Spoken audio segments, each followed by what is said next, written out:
Kubwimana Jean Claude murera SF Media TV. Ushobora kujya kuri YouTube channel yacu ukandikamo SF Media TV ukadukurikira. Hano ni mu karere ka Huye, abandi kumwe n'umwe mu bantu bakuru cyane ndabona kuze ari byo yashatse kutuganirizaho. Ni umuhanga cyane mu bijyanye n'ubuvuzi bwo mu mutwe. Nagira ngo atuganirize ku bintu bike hano nateguye bitari byinshi cyane abantu bagomba kumenya kuri ubwo burwayi, kubera ko hari abantu bafiteho ibibazo byinshi cyane bibaza. Nagira ngo ikintu cya mbere ari butuganirizeho ni ukudusangiza amakuru make ku bigendanye n'ubuzima bwo mu mutwe. Ikindi akatubwira ibimenyetso wenda umuntu ashobora kugaragaza kugira ngo bigaragare ko afite icyo kibazo. Ikindi ari butuganirizeho ni ushobora kuba gitera ubwo burwayi, n'uburyo umuntu yabwirinda, n'uburyo umuntu yabanira abandi kugira ngo atagira uwakomeretsa ngo agire icyo kibazo. Birumvikana ikisoza cyo ni ukuvuga ko kutubwira ko ese ubwo burwayi bushobora kuvurwa bugakira. Umuntu burwaye yavurwa agakira, n'uburyo umuntu yabanira abandi ku buryo ngewe mburwaye ubizi ushobora kumbanira ukaba utagira amagambo mbwira nkomeretsa cyangwa ikintu runaka ushobora gutuma numva nameze neza. Turakwakiriye, nanze kumuvuga mu mazina, ni umuntu mukuru cyane nawe arivuga. Karibu mu kiganiro. Murakoze cyane Jean Claude kuduha uyu mwanya kugira ngo dusangize abanyarwanda, yewe bishobora no kunarenga abanyarwanda, icyitwa ikiremwa muntu cyose ubuzima bwo mu mutwe birakireba. Jewe rero muri aka kanya turi kumwe nitwa Uwitonze Teresa, nk'abandi clinical psychologist and psychotherapist, nkakorera mu kigo bita Mental Health Dignity Foundation. Icyo kigo kikaba gikorera hano mu karere ka Huye mu murenge wa Ngoma. Akaba ari ikigo nashinze nyuma y'uko mbonye ko ubumenyi abanyarwanda barabukeneye kugira ngo twiyiteho tubungabunga ubuzima bwacu bwo mu mutwe. Nk'uko rero Jean Claude yari ari kumbaza ibibazo bitandukanye kugira ngo abantu bagire ubumenyi ku buzima bwo mu mutwe, nanjye nishimiye uyu mwanya bampaye kuri Songa Fabric Media TV. Yego, mwakoze kuba mwadusuye hano muri Mental Health Dignity Foundation kugira ngo dusangire ubunararibonye, twiyiteho, twite no ku bandi. Mu Kinyarwanda baravuga ngo ujya gutera uburezi arabwibanza. Ubuzima bwo mu mutwe bwa mbere bubanziriza kuri jewe, ariko nanjye iyo maze kubugira nanjye nsangiza n'abandi. Niyo mpamvu ubu habonetse uyu mwanya nkaba mbibashimira wo kugira ngo dusangize n'abandi ubwo bumenyi. Ubuzima bwo mu mutwe ubundi ni iki? Ese ubundi ufite ubuzima bwiza bwo mu mutwe niwo meze ate? Ufite ubuzima bwiza, udafite ubuzima bwiza bwo mu mutwe noneho wese aba ameze ate? Ibyo ni ibibazo by'ingenzi bibiri kandi binatwereka amagambo y'ingenzi kugira ngo ubashe gusobanukirwa ubuzima bwo mu mutwe. Turabanza rero twisunze ishami ry'umuryango w'abibumbye ryita ku buzima ku isi, niryo ryasobanuye icyo ari cyo ubuzima bwo mu mutwe. Akaba nanjye ari byo nahereyeho, ni nabyo nubakiyeho mu gushinga iki kigo. Yego, noneho nkifuza gusangiza abandi ubuzima bwo mu mutwe. Umuntu ufite ubuzima bwiza bwo mu mutwe ni umuntu imbere y'ibibazo ahura nabyo bya buri munsi agerageza kubishakira umuti ubereye, akabikemura mu buryo bukwiriye, bikamugirira akamaro, akiteza imbere kandi agateza imbere n'abandi. Icyo nicyo gisobanuro cy'ingenzi kidufasha kumva neza ubuzima bwo mu mutwe, noneho tugahita tubihuza n'ubuzima tubamo bwa buri munsi. Biroroshye cyane ko uhereye kuri icyo gisobanuro uhita ubona ufite ubuzima bwiza bwo mu mutwe n'utabufite. Urareba, ese imbere y'ikibazo mpura nacyo nkitwara mone. Iyo nshaka ibisubizo mbishaka mu buryo bungiriye umumaro, mbishakira ibisubizo bituma n'abandi nabo bibagirira umumaro, noneho twese tugatera imbere. Iyo ubyitwaramo utyo mu buzima uhamya kandi ugaragaza neza ko ufite ubuzima bwiza bwo mu mutwe. Iyo ukora ikinyuranyo rero turavuga ngo ubuzima bwawe bwo mu mutwe ntabwo bumeze neza, ukeneye kwitabwaho, ukavurwa, ugasanga inzobere zita ku buzima bwo mu mutwe ari bo batwebwe, kuko nitwe twize. Ngewe nize iby'ubuzima bwo mu mutwe, nyine ngera ku rwego icyiciro cya gatatu cya kaminuza kuko mfite masters muri clinical psychology and therapeutics, nuko aho nyine dufasha abantu gukumira indwara zo mu mutwe, ibyo twize no kuzivura, akaba ari nako kazi nyine ndi gukora hano, kugira ngo dufashe abantu guhangana n'ibibazo, kuko ku isi umuntu uri ku isi ibibazo byo ntibizabura, ahubwo iyo twerekana ko dufite ubuzima bwiza bwo mu mutwe, tubirebera mu buryo duhangana n'ibyo bibazo, niba ikivamo ari ikidufitiye umumaro cyangwa ari ikidadufitiye umumaro, ariko birumvikana bitewe n'uko twabyitwayemo. Noneho mu buryo bufatika rero, kugira ngo umenye ko umuntu afite ubuzima bwiza bwo mu mutwe cyangwa afite bubi, urebera ku bintu bine by'ingenzi. Ureba imitekerereze ye, ukareba amarangamutima ye, ukareba ibyiyumvi uko yiyumva mu mubiri, ukareba nuko yitwara mu bandi. Ko haraho ikibazo wabajije uti nakwitwara nte kugira ngo ntabangamira abandi, nakwitwara nte kugira ngo nanjye ntibangamira, kuko nubwo tuvuga ngo uko tubanira abandi byose bihera iwacu. Umuntu wa mbere uharanira kubanza kutabangamira ni wowe ubwawe, kubera ko umuntu afite mu buzima afite inshingano zo kwita ku mibano itatu: umubano wanjye nanjye, umubano wanjye n'abandi, hanyuma hakabaho n'umubano wacu n'Imana tutabona. Birumvikana aho ngaho hahita hazamo ibirebana n'imyemerere umuntu afite, ariko twabishaka tutabishaka n'abahanga niko babigaragaza, dufite inshingano eshatu. Yego, niho rero muri kwa kwita ku buzima bwo mu mutwe, muri kwa kumenya ko umuntu arwaye cyangwa atarwaye, ubirebera muri ibyo bice bitatu. Uko atekereza, umuntu iyo afite ibibazo byo mu mutwe, afite uburwayi bwo mu mutwe, ibitekerezo bye biba bibi. Umuntu ufite uburwayi bwo mu mutwe agira amarangamutima mabi. Umuntu ufite uburwayi bwo mu mutwe yiyumva nabi mu mubiri. Ngira ngo nk'uko bireba hano imbere yacu hari urugero rw'iki igishushanyo nagerageje kwifashisha mpera no ku bantu nakira aha, ariko birumvikana binini n'iby'abahanga bakoze. Urabona ko byari mu Cyongereza hakurya hariya, mbihindura agiye mu Kinyarwanda kugira ngo Abanyarwanda bashobore kubyumva. Ibi ni bimwe mu bimenyetso bigaragara inyuma, ariko hari n'ibindi bimenyetso bitagaragara. Ibi ni ibijyanye n'uko umuntu yumva mu mubiri. Uzasanga bafite ibibazo byo mu mutwe baribwa umutwe, umuntu akaribwa umutwe, undi akakubwira ati umubiri wose urandya, undi akakubwira ati ndaribwa umugongo, undi akakubwira ati sereri, undi akakubwira ati umutima numva undya usa n'ushaka kuncamo.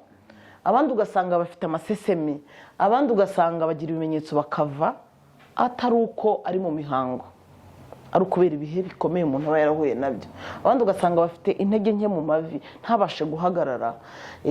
Ibyo ni ibimenyetso bimwe mu bigaragara, kuko mu byo ndi kugusobanurira ndi kugusobanurira iki gishushanyo hano, bimwe mu bitwereka ko umuntu atamerewe neza mu buzima bwo mu mutwe. Mu byiyumviro rero mu mubiri ni ibigaragara, ni ibi bimenyetso nakwerekaga hariya. Hakabaho n'imyitwarire rero. Imyitwarire nayo iri mu bice byinshi. Uzasanga nk'ubu ushobora gusanga, dufashe nk'urugero rw'imyitwarire, ugasanga umuntu araheza abandi. Mu ndimi z'amahanga turavuga ngo discrimination. Ntushaka kwegera uriye, ntushaka kuyakwegera, uheza abandi. Biri mu bimenyetso bitwereka ko utamerewe neza, kuko ubundi umuntu uko yaremewe kubana n'abandi, c'est un être social. Sibyo? Undi ugasanga arakoresha gutukana, amagambo akomeretsa, wahoze ubivugaho hejuru. Ibyo biraza mu myitwarire. Imvugo zikomeretsa, hari ingero nyinshi.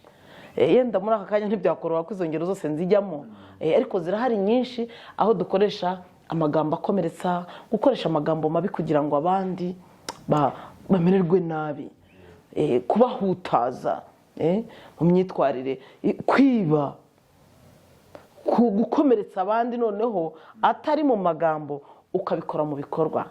Tuvuge nk'ubu ugatema umuntu, ukotsa umuntu, iyo ni imyitwarire ibangamira abandi. Ariko iyo tugiye mu buzima bwo mu mutwe, ni ibimenyetso by'uko umuntu atamerewe neza mu mutwe. Sibyo? Hakaba n'ibindi bimenyetso twavuga mu mitekerereze, ugasanga umuntu aratekereza kwiyica. Ni ikimenyetso cyerekana ko atameze neza. Hari uhora yiyumva nawe buri gihe akabona afite isura mbi, ati yewe nditesha mutwe, njyewe nta muntu ndimo. Iyo ni imitekerereze itari myiza. Sibyo? Ni ingero nyinshi rero zitandukanye.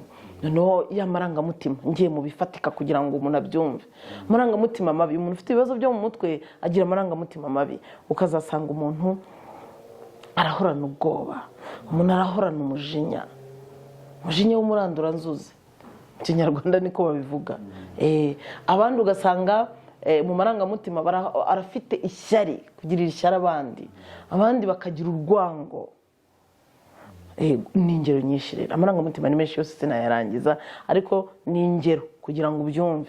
Ni ukuvuga rero umuntu ufite ibibazo byo mu mutwe umurebera mu mitekerereze ye iba ari mibi, amarangamutima ye akaba ari mabi, ibyiyumviro bye bikaba ari bibi, imyitwarire ye ikaba ari mibi.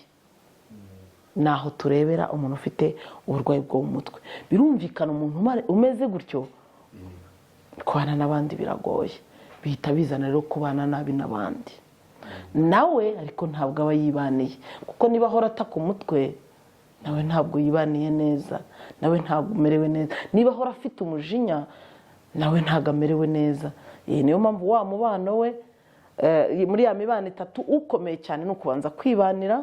Iyo umaze kwibanira neza noneho witegura no kubanira neza n'abandi. Ibyo ni bimwe muri bya bimenyetso, ariko hariho n'ibindi byagutse. Hari ibyo umuntu abona, hari ibyo umuntu atabona. Nanone ibimenyetso tugenda tubikarasa cyangwa se umuntu abishyira mu byiciro bitewe n'indwara umuntu arwaye. Hejuru ibyo navugaga ni muri rusange, kuko indwara zo mu mutwe ni nyinshi. Reka tubanze twibaze, utese ubundi indwara zo mu mutwe kuki umuntu agira ibyo bimenyetso byose mbasangije? Kubera iki ibyo bimenyetso? Hari ikibitera. Ntabwo byizana, ntabwo umuntu ari we wirwaza mu mutwe. Arwazwa mu mutwe n'ibihe yahuye nabyo. Bimwe rero mu bintu biturwaza mu mutwe ni byinshi, ariko ndabaha ingero. Muri bimwe harimo amakimbirane no guhora abantu bahohoterana. Guhohoterana kw'abantu ni kimwe mu bitera uburwayi bwo mu mutwe. Abantu bahohoterana bate cyangwa abantu bagirana amakimbirane bate? Kuko nabwo ayo makimbirane no kuguhohoterana nabyo biba bifite aho biva.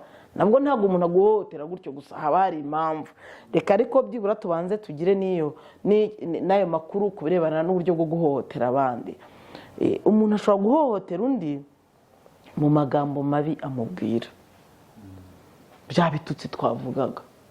Umuntu ashobora guhohotera undi mu bikorwa biba mukorera, ukaba wamukubita umuntu, cyangwa se ukaba wamutema kuriya twabivugaga, ukamukomeretsa ku mubiri, cyangwa ukaba wamutwika. Ubwo uri kumuhohotera wangiza umubiri. Ariko muri ya magambo mabi uba wangiza umutima. Hakaba noneho guhohotera bagenzi bacu bikorwa binyuze mu gusenya igitsina cyabo, aho ufata ku ngufu umuntu. Hanyuma hakaba no guhohotera umuntu binyuze mu kumwangiririza umutungo. Nk'ubu ukajya mu nsina ze ukazitema, ugafata inka ze ukazica, ugafata inzu ye ukayisenya. Ngira ngo ibyo twaranabibonye muri iki gihugu byabayeho. Ariko na nyuma y'ibyo twahuye nabyo mu mateka, n'ubu hari ibyo turimo tubona. Ugasanga umuntu bamugiriye mu murima, baranduye ibishyimbo bye byose, bafashe insina ze barazitema zose, barararitse imyumbati ye barayiranduye yose, itari neza, itaranatangira no gushora. Urumva uwo muntu ubikoze ari guhohotera nyiri iyo myumbati, agasenya umutungo we. Ibyo rero biri muri bimwe bituma abantu barwara mu mutwe. Iyo wahinze ibyo bishyimbo byawe cyangwa iyo myumbati yawe, nibyo uteze ko ejo bizagufasha. Hari igihe unasanga umuntu ari nabyo byonyine akora, nta n'akandi kazagira. Ni ukuvuga ngo uramwangije, uramubangamiye mu buzima. Ashobora kubyuka mu gitondo, n'izo ngero ndazifite z'abantu muri no minsi cyane iyo tugeze mu bihe byo kwibuka, usanga babasenyera imitungo yabo, akaba yabyuka mu gitondo agasanga urutoki rwe rwose barwararitse. Igikurikiraho atangira kugaragaza bya bimenyetso, atangira kuvuza induru, agatangira kurira, ubwoba, atiyewe atuye umuntu watemye izi nsina zanjye cyangwa waranduye imyumbati yanjye n'igihe yashakaga yambuze. Ese ko nanone amfashe kunda, mu Kinyarwanda niko bajya babivuga, jyewe nzabaho nte? Reba umuntu waburaye, utekereza ko yakwishima? Atangira kugira ya marangamutima mabi. Umuntu wangirije ibye, kandi noneho abenshi n'ababikora barihisha ku buryo ntawubamenya. Cyangwa se tukabona nanone aba bandi baza mu ngo bakaza bakadusenyera inzu, bakinjira akagutwarira televiziyo, akagutwarira igitanda, uwo ahuye nawe akaba aramwisha, akaba yamuteye icyuma. Noneho icyo gihe kwa guhohoterana byose biregeranye ari ingeri nyinshi, bigahurira ku muntu uwapfuye we, iyo bamuteye icyuma agapfa, birumvikana iby'ubuzima bwo mu mutwe ntibikimureba. Ariko wa wundi wasigaye, izo ngero ndazifite mu bakiriya banjye nakira aha, usanga bagiye babona ubwicanyi nk'ubwo, ibisambo byabateye bagahita barwara mu mutwe. Ubwo ni kimwe mu guhohoterana. Guhohoterana rero dushobora kubibona ahantu hatandukanye. Abantu bashobora guhohoterana mu rugo ari abashakanye, bashobora guhohoterana ari abana ku babyeyi. Tujya tubyumva, umubyeyi akicira umwana akica umubyeyi we. Sibyo, uwo muntu wahohoteye abandi nawe arisenye, ko twabonye ko wa mubano we arirwa, aratuma azarwara, ariko biturutse ku bikorwa yakoze. Ashobora no kuba umutema uwo mubyeyi ntapfe, ni ukuvuga ngo uriya mubyeyi icyo amuhaye aramwangirije ku mubiri, ariko no mu mutwe aramusenye. Yego, noneho hakaba ibindi bishobora gutuma abantu bagira uburwayi bwo mu mutwe. Ariko kuri ibyo byiciro byo guhohoterana nyivuga ababyeyi n'abana, abana ku babyeyi, guhohoterana bishobora kuza mu nzira zitandukanye. Abashakanye hagati yabo n'uno minsi turabibona, aho abashakanye barimo bahohoterana, bakaba bashobora no kugera ku rwego rwo gupfa, ukaba wakwica n'umuntu. Urumva guhohotera noneho byarenze. Hanyuma bishobora no kuba hagati y'ababyeyi, tuvuge nk'ubu tukafata nk'urugero rwa abashakanye bafite ababyeyi babo, ababyeyi babo bagahohoterwa n'abana babo, bakazana, ba nyirabukwe, abakwe, ubwo ngiye mu muryango mugari noneho, sibyo? Ibyo nabyo abana hagati yabo nabo barahohoterana. Ugasanga nk'umwana yishe undi mwana, cyangwa se aramutemye, cyangwa se amubwiye amagambo mabi, cyangwa akamufata ku ngufu. Tujya tubona n'ababyeyi, no ku ishuri turabibona. Guhohoterana bishobora no kubera ku ishuri, bishobora no kuba no ku kazi. Umukoresha agahohotera umukozi we, umukozi nawe agahohotera umukoresha we. Ni ukuvuga ngo icyitwa guhohoterana, ubundi uburwayi bwo mu mutwe cyane bushingiye ku ngaruka zo guhohoterana aho abantu bari hose, ahantu z'abantu bose bashobora guhurira. Yenda ntaniriwe ndondora ahantu ku handi, ariko ihohoterana riri mu kintu gituma abantu barwara mu mutwe. Yego, mu muryango nyarwanda cyangwa se n'ahari abantu usanga benshi guhohotera abandi, icyo twita violence, bo babifata nk'ubugabo, nk'aho ari bwo buryo bwo kugaragaza ko bafite power. Ariko ni power yuzuye uburozi, reka mbyite gutyo, bwangiza ubuzima bwo mu mutwe bw'abantu. Ari nayo mpamvu utanagiye kure, urebe no muri bimwe mu ngaruka z'amateka abanyarwanda bahuye nayo, tutarebye yenda 94 gusa, duhere na kera. Baratubwira ngo sinari ndiho, ariko mu mateka barabitubwira ko ubugizi bwa nabi bwatangiye kugenda bugaragara kuva za 59 za 70. Kuri iyi myaka yagiye ihererekana habaho guhohoterana, byagiye bituma abanyarwanda bagira uburwayi bwo mu mutwe. Ari nayo mpamvu bibona no mu miryango iwacu ntibikihishira. Umubyeyi ubwo twabaga ari we dutezeho yuko ari bwite ku mwana we, none ubu umwana asigaye amuhunga akajya mu muhanda. Aho washakaga umugabo uzi yuko ugiye kubona uwo mufatanya, none ubu ngubu umuntu arashaka yibungesereye ati none uyu nguyu simbizi niba bizashoboka. Ufite ubwo bamwe bakanavuga bati shwishwi ngeweho gushaka reka mbyihorere.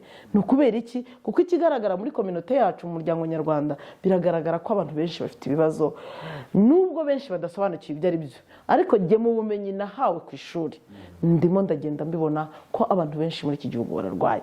No mu cyanatumye ntangiza iki kigo Mental Health Dignity Foundation, byaturutse ku bushakashatsi bwari bumaze gukorwa hagati y'ishami ry'umuryango w'abibumbye OMS, iryita ku buzima ku isi, OMS na Minisante. Bari bakoze ubushakashatsi muri 2008. Jewe narabubonye nsanga baragaragaza, turebye indwara imwe yo mu mutwe, ikibazo cy'ihungabana gituruka kuri ubwo guhohoterana, bagaragazaga ko abantu 28.54 bafite ikibazo cy'uburwayi bwo mu mutwe twita post traumatic stress disorder. Noneho nk'umuntu wabyize, nge numva birampamagara ko ngomba gutangira gukora. Mfata iyi gahunda yo gutangiza iki kigo, aho nakira abafite uburwayi bwo mu mutwe butandukanye, kandi nkanatanga n'amakuru ngo abatararwara bakumire uburwayi hakiri kare. Niyo mpamvu ndagushimira nawe ko uje mu mujyi wo kunshyigikira kugira ngo tumenyeshe benshi abashobora kwirinda birinde, abarwaye nabo bivuze. Indwara zo mu mutwe ni nyinshi. Noneho rero ibindi bitera uburwayi bwo mu mutwe ngiye mu buryo bucukumbuye harimo intambara. Intambara zo ntizibitse violence. Intambara dushobora kuvuga izabaye muri iki gihugu, dushobora no kuvuga izabaye no mu bihugu by'abaturanyi. Aho hose aho intambara ziri barimo baratuma abantu bazarwara mu mutwe. Jenoside turabizi ko zabaye nyinshi ku isi. Abo bose bahuye nazo nabo babatwerereye kurwara. Harimo abagiye barwara mu mutwe, yewe tutagiye kure no mu Rwanda turabibona, barakubwira n'imibare myinshi y'abarwaye kubera ingaruka za jenoside yakorewe abatutsi. Jenoside noneho yo ifite n'amashami menshi. Ingaruka za jenoside no kuvuga ngo mu gusenya ubuzima bwo mu mutwe hari abayikorewe, hari abayikoze, hari abakomoka kuri iyo miryango, hari n'abazabyumva batari bahari. Ntabwo sinzi niba mwarigeze mubibona, muzarebe turi kumwe n'abanyamahanga turimo twibuka, murebe hari abo usanga nabo bahise bagaragaza ibimenyetso ko batamerewe neza kandi batari bahari. Yari abanyamahanga. Inshuro nyinshi ndanababona iyo igihe cyo kwibuka kigeze. Urabizi ko iki gihugu kirasurwa cyane n'abavuye hirya no hino ku isi kugira ngo baze kureba. Hari abadushyigikira badufata mu mugongo, hari abaza baje no gutembera ariko bakanamenya n'amateka yacu, bagasura inzibutso aho hari ahashyinguye imibiri y'abazize jenoside yakorewe abatutsi. Hari igihe jyewe mbaherekeza, ni ukuri pe bakagira ibimenyetso by'ihungabana bikomeye kandi batari bahari ariko bumvise ayo makuru. Bya bimenyetso byose navugaga, abarwara umutwe akarwara umutwe, ubwo nkajya kubafasha. Abandi ugasanga bararira bikomeye. Hari igikoresho nanone, yindi ishusho igaragaza neza kubera iki abantu bagaragaza ibimenyetso by'uburwayi bwo mu mutwe. Biraterwa n'ibyo baba bakiriye mu bwonko bwabo. Kuyo tuvuze uburwayi bwo mu mutwe, wumva imikorere y'ubwonko bwacu. Ubwonko bwacu ibyo bwakira burabihindura, bukabihinduramo ikindi kintu.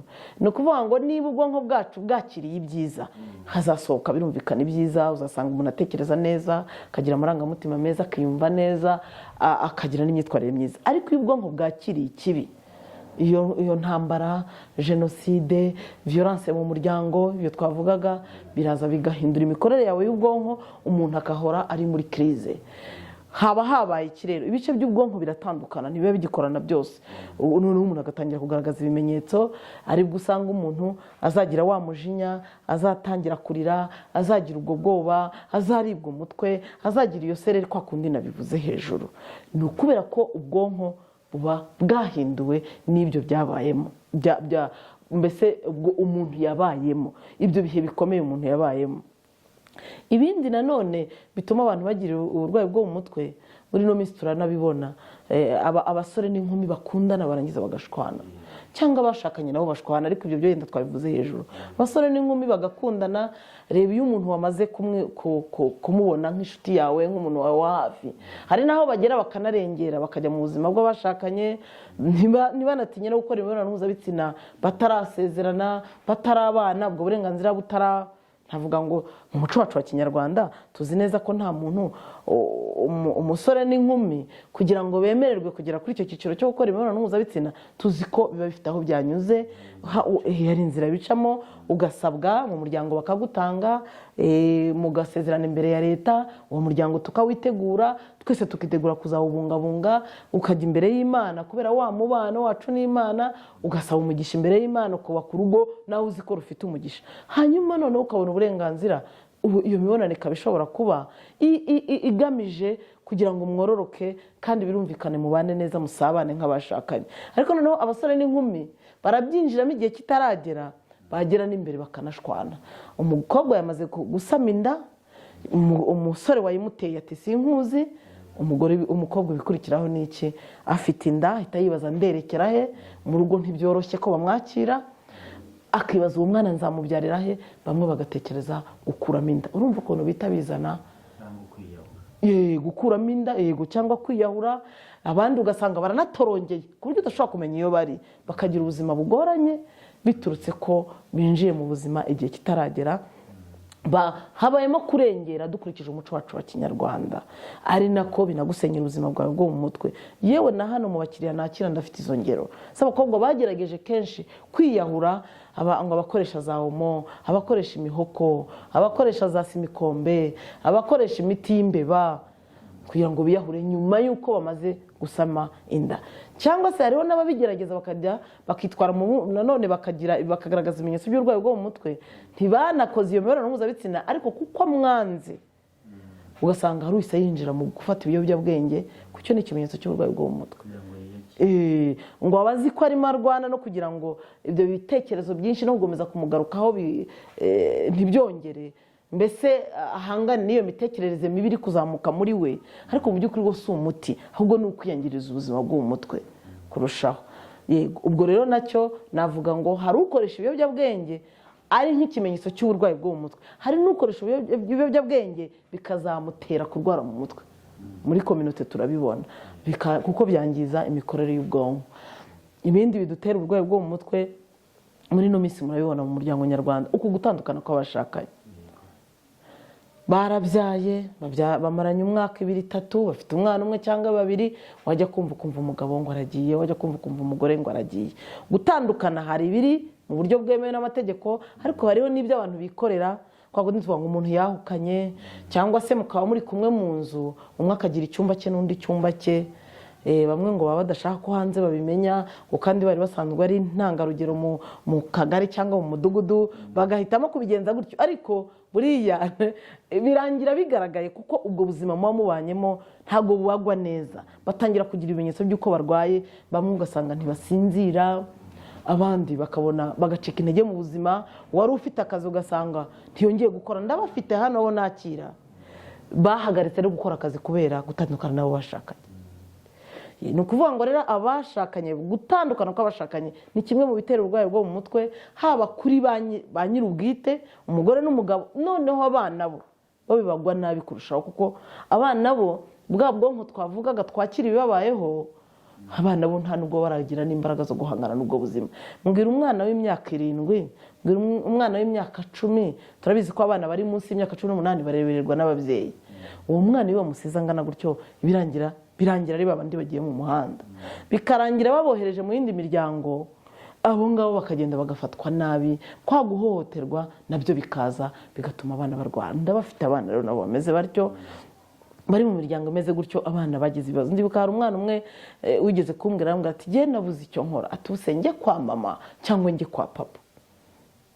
Kumva ko umwana biramwangiza mu buzima bwe bwo mu mutwe. Gutandukana kw'abashakanye, ubupfakazi. Gupfakara biterwa n'impamvu nyinshi zitandukanye. Hari upfakara kubera agisida, yenda umugabo we yishwe na agisida. Hari upfakara kubera ikiza, inzu ishobora kubagwaho umugabo agapfa. Tujya tubibona imitingito igahitana umugabo, umugore agasigara, ibirunga bikaruka. Ubwo naguye sindi kuvuga mu Rwanda gusa, kuko icyitwa ikiremwa muntu cyose ubuzima bwo mu mutwe burakireba. Ni ukuvuga ngo rero gupfakara, ubuzima bw'ubupfakazi nabwo ni kimwe mu bintu bishobora gutuma umuntu arwara mu mutwe, kubera ko aba agiye yinjiye mu buzima ataramenyereye, yaramenyereye kuba ari kumwe na mugenzi we. Challenge cyangwa se navuga ngo iyo nzibacyuho, icyo cyuho kije kugira ngo azakizibe, ni umwitozo utoroshye. Ari igihe rero bimusigarana akarwara mu mutwe. Ariyo mpamvu abo bantu baba bakeneye kwitabwaho bakavurwa. Ingaruka za jenoside twarazibonye, aho abantu bagiye bagira ibibazo by'uburwayi bwo mu mutwe kubera bapfujije abagabo babo cyangwa bapfujije abagore babo kubera ingaruka za jenoside cyangwa se n'intambara. Ubupfakazi rero ni ibintu ni igihe gishobora gutuma abantu barwara mu mutwe. Abatinda gushaka nabyo ni kimwe mu bintu bitera uburwayi bwo mu mutwe. Urashobora gutinda gushaka ukazabyibuka igihe kikurenze, kikazagukururira ibibazo byo mu mutwe. Hari abarwazwa mu mutwe n'amadini. Muri ino minsi yo biranakomeye, ugasanga ukajya kumva umuntu araguhamagaye ati uyu munsi urarupfuye. Ngira umuntu aguhaye izo nkuru ngo urarupfuye, hahita hazamuka bya bibazo, abantu bakagira ubwoba, abantu bakabura aho bakwirwa. Cyangwa se ugasanga umuntu araguhamagaye ngo ni umukozi w'Imana, ngo gurisha ibyawe byose, ngo byose ntabwo ari ibyawe, ngo tandukana n'uyu mugore, ngo ntabwo uwo mugore ari uwawe, kandi mwarasezeranye, mwaranabyaranye. umuntu akaba yasohoka akagenda, ugiye guteza ibibazo wowe ubwawe urabyiteza, unabiteze n'uwo mwashakanye, uteze n'abana. Izo ngero zirahari iziturutse ku madini. Amadini yifitemo navuga ngo ni inkota y'umugi abiri. Bizi neza yuko yewe cyangwa se ngo umunsi w'imperuka urageze, baratubwira mu myemerere dufite bitewe n'aho umuntu asengera, batubwira ko ntawe ubizi. Ariko ugasanga umuntu warihandagaje aratubwiye ngo umunsi w'imperuka urageze, abantu bose bakabura aho bakwirwa, ibintu byabo bakabigurisha. Ariho n'igihe bigeze kubivuga kuri televiziyo, hari umuntu wegeranije abantu bazana n'ibintu byabo, barangije batwikira mu rusengero. Nyamara kandi we ntiyahiramo, warigendera. Uri kubyumva? Afite uko yabateguye ati tujye guhura n'Imana, abantu bakagenda. Urabyumva? Idini, bwa buhanuzi bw'ibinyoma bushobora kuturwaza mu mutwe. Niyo mpamvu nibyo sinshaka kubuza abantu gusenga no kwemera Imana no kuyoboka amadini, ariko nanone tuyayoboke, ariko nanone n'abaduherekeza nabo badufashe aho kuturwaza mu mutwe.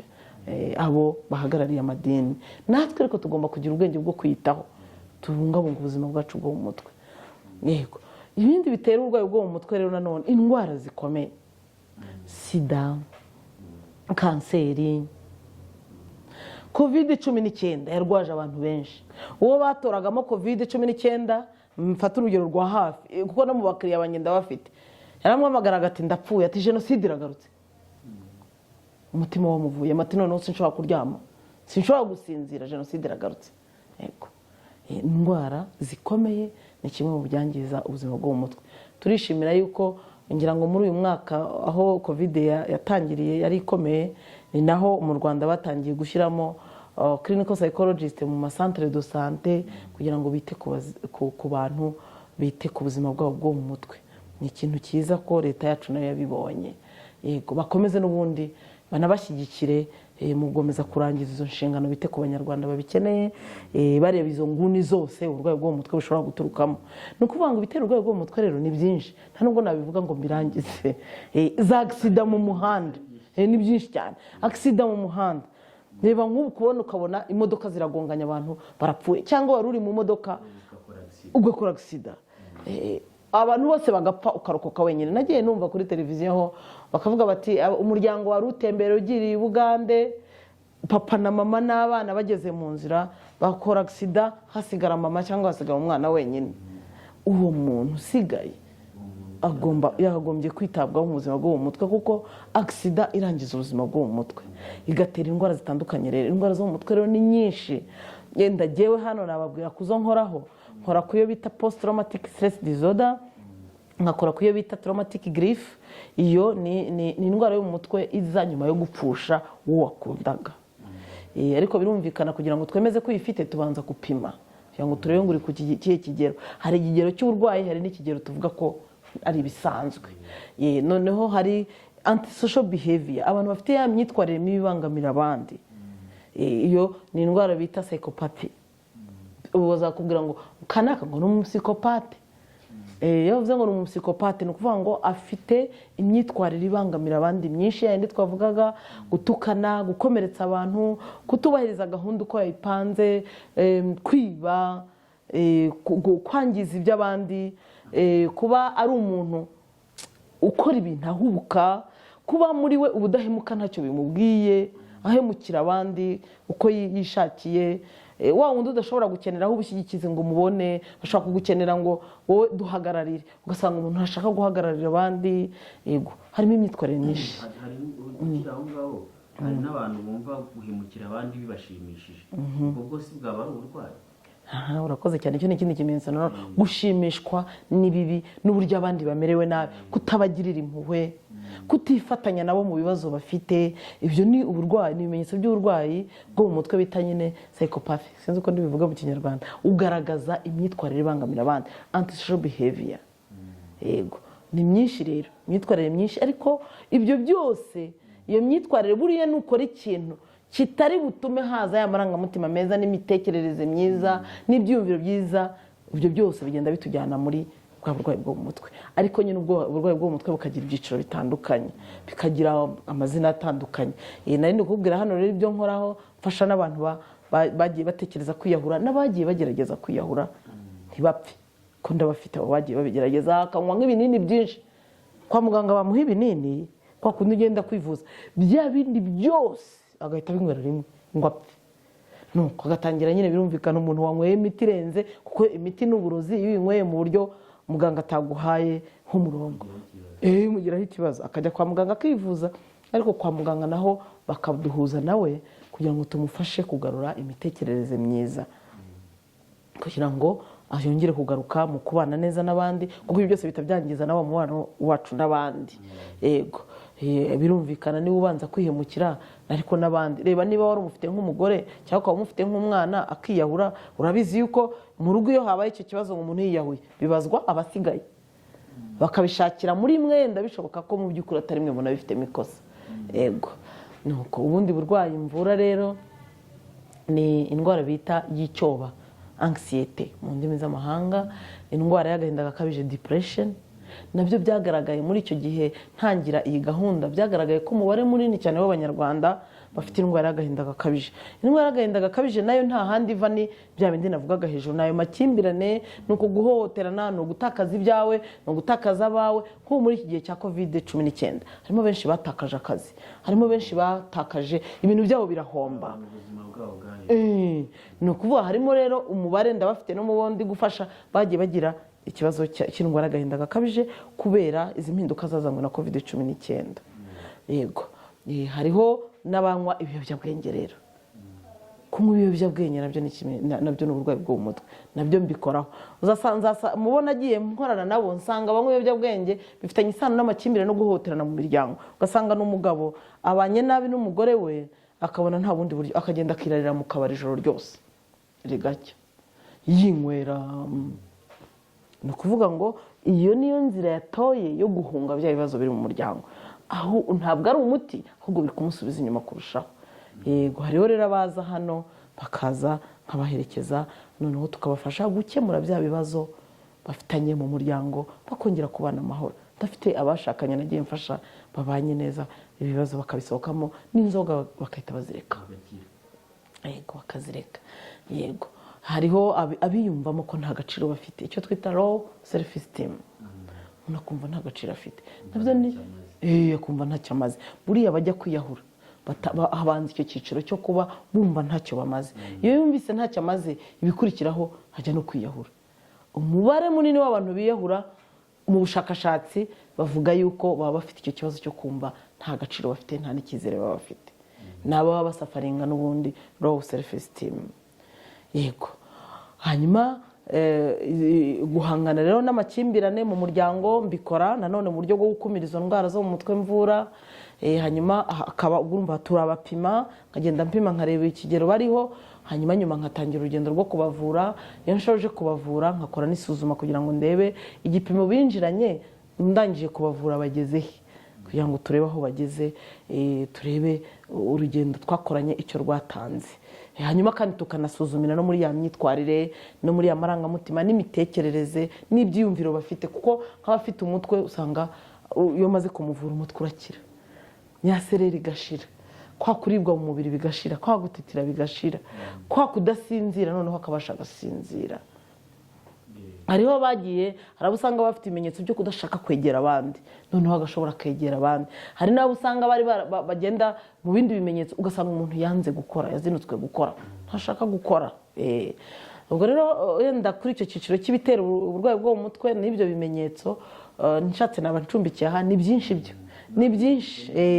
ni byinshi ni nayo mpamvu ari byiza ko abantu babisobanukirwa kugira ngo birinde ufunge navuga ngo urinde amazamu yawe impande zose ushobora kudafatirwa muri violence mu muryango ugafatirwa ku ngaruka z'intambara ugafatirwa uburwayi bwawe bugakomoka kuri jenoside uburwayi bwawe bugakomoka ku kiza utahamagaye tubone ibihe by'imvura turimo ugafatirwa mu muhanda ugenda ugafatirwa mu kazi ukora bitewe n'uko ubanye n'umukoresha wawe kuriya twagiye tubivuga noneho rero utese abo bantu baravurwa bagakira ni nayo mpamvu gusa dushishikariza abantu ntibivuze hakiri kare, uwiyumvamo ibimenyetso niyivuze hakiri kare, cyangwa utabisobanukiwe nashaka amakuru ku nzobere zita ku buzima bwo mu mutwe clinical psychologist, ajye kuri centre de santé imwegereye, ajye mu bikorera natwe twikorera. Ni ukuvuga ngo abita ku buzima bwo mu mutwe bari mu bigo bya leta, mu bigo byikorera. Yego ntituraba benshi ugereranyije n'ababikeneye, kuko niba bakubwira ngo turebeye kuri uwo mubare gusa wa 28.54% by'ihungabana, ubwo yenda kuko abantu b'ibice batabaho twafata nka 30%, bivuga ngo nk'abantu ahantu hari abantu 10 batatu bararwaye bafite ihungabana, hita rero noneho ureba mu gihugu cyose dushobora kugira miliyoni zirenga nk'eshatu. Ubuse turi hafi miliyoni 13. Reba rero ufashe izo miliyoni 13 ugakuba gatatu ukagabanya 10, reba iyo mibare uko ingana, ni benshi cyane. Ni ukuvuga ngo aba psychologue clinicien abita ku buzima bwo mu mutwe bari mu masantere de santé n'abikorera ku giti cyabo, umubare uracyari muke ugereranyije n'abanyarwanda bakeneye izi serivisi zo kwita ku buzima bwo mu mutwe. N'abahari nabo ariko nanone ni byiza yuko bakomeza gushakisha no kongera ubumenyi kugira ngo bamenye uko bafasha abantu ku buryo bukwiriye, n'ibigo bibakoresha bibashyigikire kugira ngo bongererwe ubumenyi, bakomeze kubafasha kugira ubumenyi buhagije bafashe ababagana. Twebwe dukoresha uburyo twita psychotherapy, ni ukuvura ukoresheje ibiganiro, ntabwo twe dukoresha imiti. Imiti ikoreshwa n'umuganga n'abandi baganga bita ba psychiatre, uwaba ari muganga wize kaminuza akanongeraho n'indi myaka 2 muri psychiatry, akaba we ateguriwe gutanga imiti ku barwayi. Twebwe rero clinical psychologist twebwe twemerewe gukoresha ibiganiro bigamije kuvura psychotherapy. Ariko kubera ko iyi domaine ari nshyashya muri iki gihugu, abafite ubwo bumenyi muri psychotherapy ntabwo turaba benshi, turacyari umubare mutoya. Ni nayo mpamvu icyo cyifuzo gihari ko nabo bashyize mu kazi bakomeze kubongerera ubumenyi kugira ngo bakomeze bagire ubumenyi babuzamure, nanone kandi banongere umubare w'abafasha kugira ngo twite ku mubare w'abanyarwanda bakeneye izi serivisi psychologique, noneho tushobore kwibanira neza, kuko wavuwe ikintu cya mbere umuboneraho yibanira neza, hanyuma yarangiza kandi akabanira neza n'abandi. Byanarangiza birumvikana akanamenya yuko hagomba no gutsura n'umubano w'ahazaza igihe tutazaba turi muri ino si. Yenda aho reka ndeke kuhagera cyane kuko ushobora kumbwira ati oya witujyana mu by'Imana, twebwe Imana ntituyizi, ariko uko biri kose njye ndabivuga nk'umuntu ubyemera, kandi ndabivuga nk'umuntu wabyize. Batubwira ko iyo mibano 3 muri filozofi yose ugomba kuyitekereza. Ego ziravurwa rero zigakira. Ni byiza ko umuntu yivuza hakiri kare. Ufite ihungabana aravurwa agakira. Ndafite abakiriya hano navuye bagakira. Ufite depression, indwara y'agahinda gakabije, aravurwa agakira. Ufite iyo low self esteem aravurwa agakira. Ni ukuvuga ngo kugira ngo umuntu akire, aho kwica gitera twice kibimutera. Ni ukuvuga ngo bya bimenyetso umuntu agaragaza ntabwo ari ikosa rye, ikosa riri kuri bya bindi yahuye nabyo. Dukora rero ku bintu bikomeye biri muri ka gasanduku ke cyo twita box, kari agasanduku kari hariya. Dukora ibirimo, dukora ku birimo, tugakora iyo psychotherapy, tukabigarukaho, noneho umuntu agashobora kugenda akira bya bimenyetso byagaragaraga inyuma byerekana ko ubwonko bwe butamerewe neza kubera ibyo byahuye nabwo.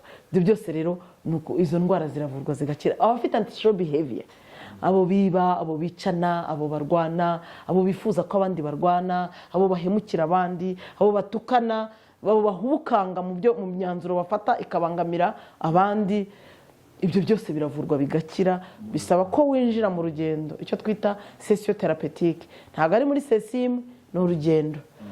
Dushobora nk'ubu harimo nk'ingero zabo nagiye mfata nkora nka session 30, nkakora 15, nkakora 18, kugeza umuntu ubona ko asubiye mu murimo. Ugakongera akamererwa neza, akabanira neza n'abandi. Birakira rero, izo ndwara zirakira.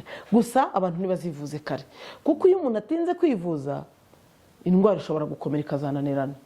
Nk'ikibazo tuvuge nk'ihungabana, post traumatic stress disorder, iyo umuntu atinze kwivuza bishobora kurangira bibyaye izindi ndwara zikomeye, aho umuntu azagera kuri cya cyiciro. Noneho ujya ubona abo tujya tubona mu mihanda bagenda bariya se bagira ngo ntibari abantu nkatwe twese, ntabwo bavuka bimeze kuriya ngo bambare amashashi bikorere ibintu ku mutwe cyangwa bambare ubusa bajye ku muhanda. Oya, bigenda biza buhoro buhoro. Ni ukuvuga ngo hari ibihe bikomeye yahuye nabyo, noneho ntiyavuwe hakiri kare, bikarenga icyiciro kimwe bikajya ku kindi.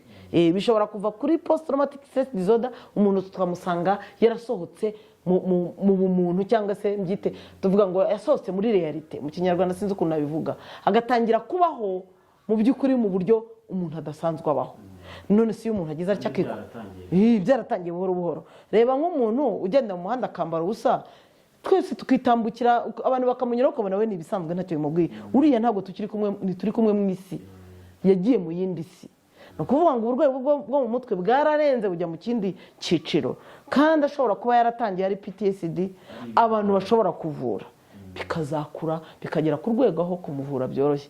Bariya bari mu muhanda bo ashobora kuganirizwa, ariko buriya uwo bakenera imiti. Buriya imiti ihabwa abantu bari ku rwego rwo hejuru, ba bandi biba bikomeye. Nabigereranya no kuvuga ngo nababaye indembe z'abarwayi bo mu mutwe, sibyo? Ariko iyo wivuje hakiri kare izindi zose zirakira kuko n'ikizitera urumva ni bya bindi tubana nabyo, nibyo tubamo mu buzima bwa buri munsi. Ariko abanyarwanda benshi ntabwo iby'ubuzima bwo mu mutwe babizi. Jewe iyo ndebye ukuntu umugore n'umugabo muri ino minsi bari kubana, nkabona ukuntu abasore n'inkubi muri ino minsi bari kubana, nkareba abakozi n'abakoresha uko muri ino minsi bari kubana, abaturanyi ukuntu bari kubana, urabibona ko ntawe uzi iby'ubuzima bwo mu mutwe. Kubera iki?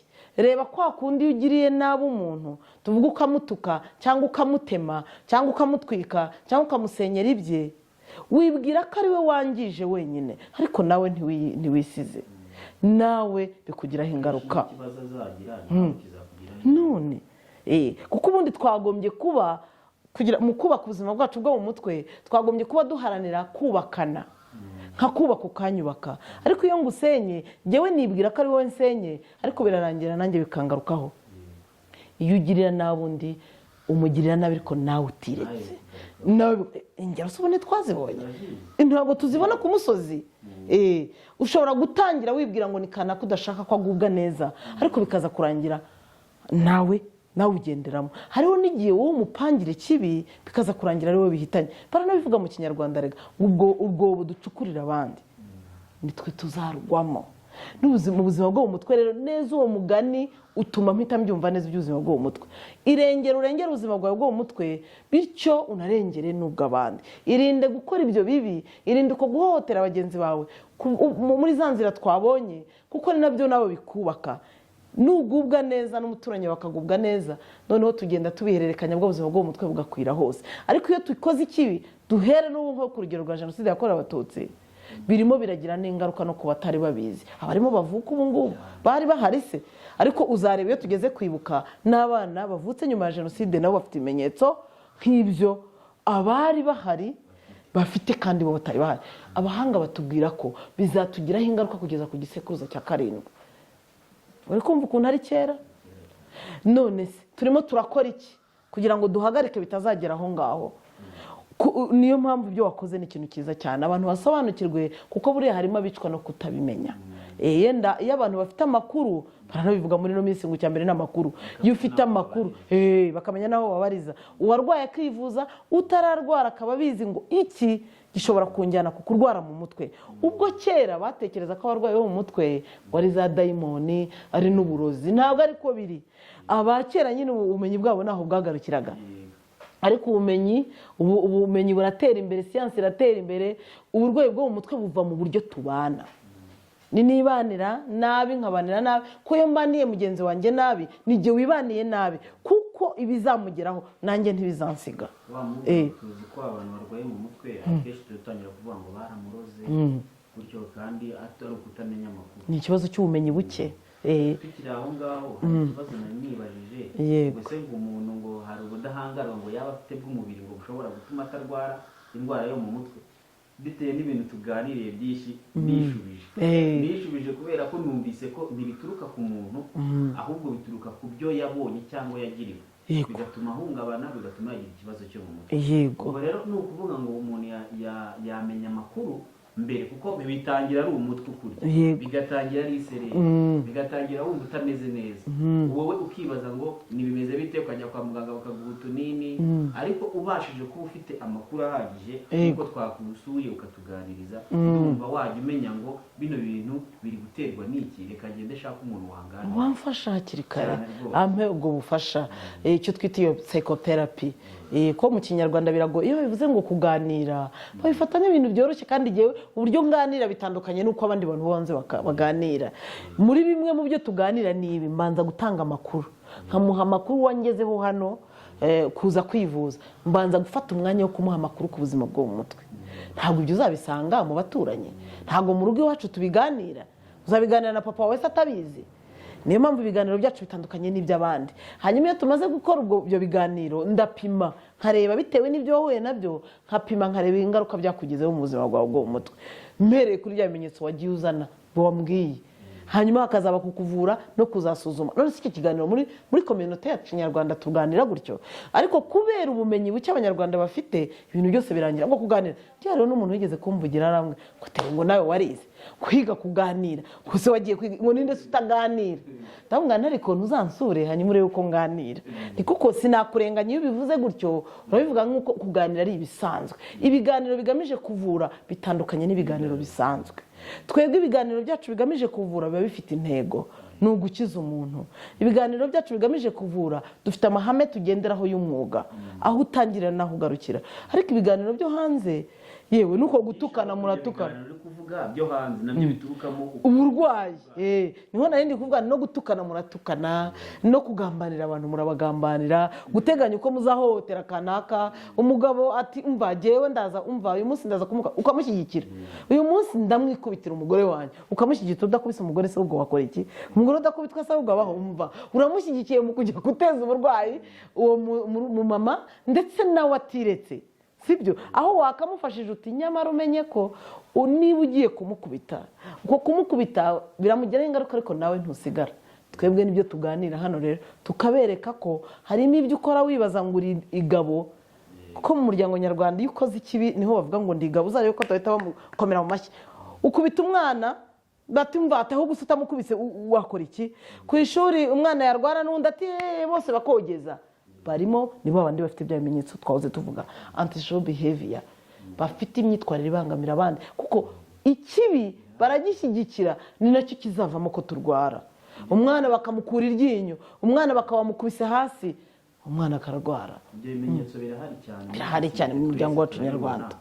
Nanjye naje hano afite amakuru menshi ahagije, ariko uburyo tuganiriye ndimo ndumva hari abantu benshi bafite icyo kibazo ariko batakizi. N'ukuri batakizi. Kuko ariko naketse yuko byibuze nko kurwara nk'umutwe cyangwa iki bibatuma kugira ngo umuntu aze abegere, cyangwa hari igihe umuntu ajya kwa muganga kumva ni bya bindi by'indwara ko muganga ugiye kwivuza arakubwira ngo byaje ngo ryari ngo bimara ingana gite, ariko mwebwe nibaza ko mureba ase biri guterwa n'iki muri ya box nakubwiye, kuko buri muntu wese yava akagera afite agasanduku, turakageranya na bwa bwonko, ni bwa bwonko bubika ibikubaho byose.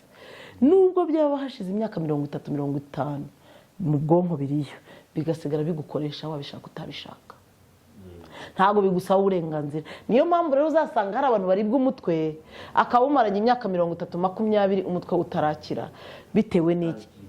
We ntabazi ikibitera, ariko isoko iri mu byo yahuye nabyo. Hano ndafite ingero zitandukanye z'abantu usanga bagiye bafatwa ku ngufu, atari no kuvuga ngo ni muri jenoside, mu buzima busanzwe. Abo bakobwa tubona barimo baterwa inda, nk'umusore akagutumaho atuzazonsure, agahita yegeka hakuge, kubwo akabagufashe ku ngufu. Kuva icyo gihe agatangira kuribwa n'umutwe. Uwo mutwe akavuza kwa muganga, bakawushaka nk'umutwe uturutse ku mubiri, ariko atari byo. Simbihakana ko hari imitwe nanone ifitanye isano igomba kuvurwa na muganga w'umubiri, iriho. Ni nayo mpamvu twebwe abo tuvura nababanje kunyura kwa muganga w'umubiri, bakabanza bakabona ko atari iby'umubiri. Kushobora kurwara umutwe kubera malaria, tubizi se, ushobora kurwara umutwe kubera indi ndwara urwaye. Muganga rero abanza akabireba. Iyo muganga arimo areba agasuzuma akasagera kuri negatifu, kwa kundi bavuga ngo umva turabona ntacyo urwaye pe, uyu mutwe wawe n'ubu ntabwo tubona ikiwutera, abo ngabo rero batekereze ko bagomba kujya kureba abita ku buzima bwo mu mutwe, kuko bishobora kuba nyine bifitanye isano n'ibintu biri muri ka gasanduku.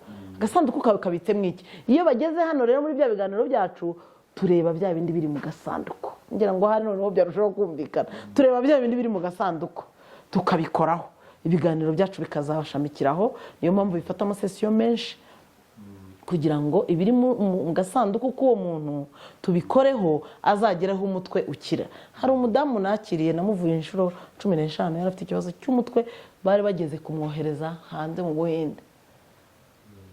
Ariko bukorera izo sesiyo dusanga kwa muganga bo bamuhaga rinete bavura amaso, kuko umutwe we wamuriraga mu maso, bakamuha rinete. Ariko biza kurangira ahubwo uko bamuha rinete niko bongera ikibazo. Uko bamuha rinete atumva ati bahamagara rinete, noneho nkajya ndaramvuza induru ku musozi kubera ko umutwe undya cyane. Baza kuduhuza rero, mukorera urugendo rwo gukora kuri ibyo bintu biri mu gasanduku ke. Nsangamo gufatwa ku ngufu inshuro zingahe, no kwangwa n'uwamufashe ku ngufu yaranamuteye n'inda.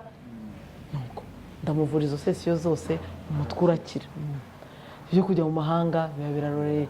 Hariho rero nyine n'abo bohereza mu bihugu byacu, hari abo mu gihugu cyacu bohereza hanze bakajya kubishakira hanze, kandi mu by'ukuri imiti irahari bayisize hano iwacu mu Rwanda. Bagomeza bashakira ku mubiri kandi atari umubiri urwaye, ahubwo ari ibihe bikomeye abantu bahuye nabyo. Bakeneye ababatega amatwi, bakeneye abakora kuri izo evenoma, tubyita evenoma traumatic event. Nazo zifite ububasha bwo gutuma umuntu agira ibimenyetso nk'iby'uburwayi bwa malariya, ukagira ibimenyetso ukagira ngo ni indwara z'umubiri, kandi mu by'ukuri atarizo. Ni nayo mpamvu kwita ku muntu, abo banyamwuga twese twagombye gufatanya. Mu bihugu byo hanze bo barabikora. Umuntu yaza kwa muganga akabonana na muganga w'umubiri, medical doctor, akabonana na clinical psychologist, akabonana na social worker, mbese kuko aspect z'umubiri, aspect z'ubuzima bo barabiha agaciro, bakuzuzanya. Ariko natwe ntekereza ko wenda bizagenda biza buhoro buhoro. Abo bose umuntu yaza kwivuza ntibamurebere muri angle imwe gusa ngo barebe umubiri wonyine, bagahita banatekereza ko ashobora kuba narwaye umutwe kubera yindi ibyo yahuye nabyo, bakamwohereza ku muntu wita ku buzima bwo mu mutwe, clinical psychologist. Yaba ari ibikeneye imiti, ubwo nyine uw'imiti azakora akazi ke. Ukeneye ibiganiro nawe n'ibyo biganiro akabibona, bagakora mu cyo twita multidisciplinarité. Ni ukuvuga ngo amadisipurine, za disipurine zose zikuzuzanya, kuko umuntu mu Kinyarwanda bavuga ngo ni mugari. Ushobora kwibwira ngo arwaye iby'umubiri kandi atari umubiri arwaye ibirebana n'ingaruka z'ibihe bikomeye yanyuzemo, sibyo? Mu bihugu byo hanze bo barabikora. Natwe mu Rwanda rero turabyifuza ko byagombye kuba bikora gutyo. Ahangaha nicaye erezoma ko ngiye nkorana na social worker, ariko ndabura psychiatre ushobora kumuha imiti bibaye ngombwa kubera ikibazo cya mikoro, sibyo? Centre de santé hagombye no kuba naho hari uwo psychiatre, hakaba na clinical psychologist, hakaba na social worker, bakora nk'ikipe kugira ngo bite ku buzima bwo mu mutwe bwa wa muntu, kandi banite no ku buzima bw'umubiri. Kuko OMS uko isobanura ubuzima bavuga ngo iki? Ubuzima bugizwe n'inkingi 3. Hari icyo twita physical health, ubuzima bw'umubiri, ni nabwo bwitabwaho na medical doctor. Hakaba na mental health, ya mikorere y'ubwonko bijyanye n'ibyo bintu umuntu aba yarahuye nabyo, clinical psychologist arabikora. Ariko hari na psychiatre nawe arabikora. Buri umwe wese akagira uburyo bwe bwo gufasha. Noneho hakaba na social health, imibanire yacu n'abandi, niho social workers. Uri kumva ko n'ubundi ko abo bantu batatu bagombye kuba bari kumwe kugira ngo nyine ubuzima bube bwuzuye bisendereye. Uwo twakiriye tumwiteho mu mpande zose, inguni ze zose z'ubuzima, hatari ukure yego, kugira ngo umuntu asobanukirwe neza iki kibazo. Two no kunata n'igihe, hari gishobora guta igihe ukamukurikirana wowe nka muganga wenyine. Nk'urwo rugero nari nguhaye, yarwaye umutwe imyaka 20 kandi yagiye kwivuza kuva 98. Imyaka 20 namubonye 2018. Ngaho mbwira iyo myaka yose. Iyo aba baranatekereje gukorana na clinical psychologist nawe, aba barabibonye kera ko ari ingaruka za rape zo gufatwa ku ngufu. Ariyo mpamvu kwegeranya, gushyira iyo timu hamwe bagakora nka equipe yuzuzanya, byatuma ubuzima bwo mu mutwe n'ubuzima bw'umubiri n'ubuzima mu mibanire yacu ndetse n'ibibazo biri kugaragara mu miryango byakwitabwaho noneho n'abanyamwuga batandukanye kandi bakabibonera ibisubizo birambye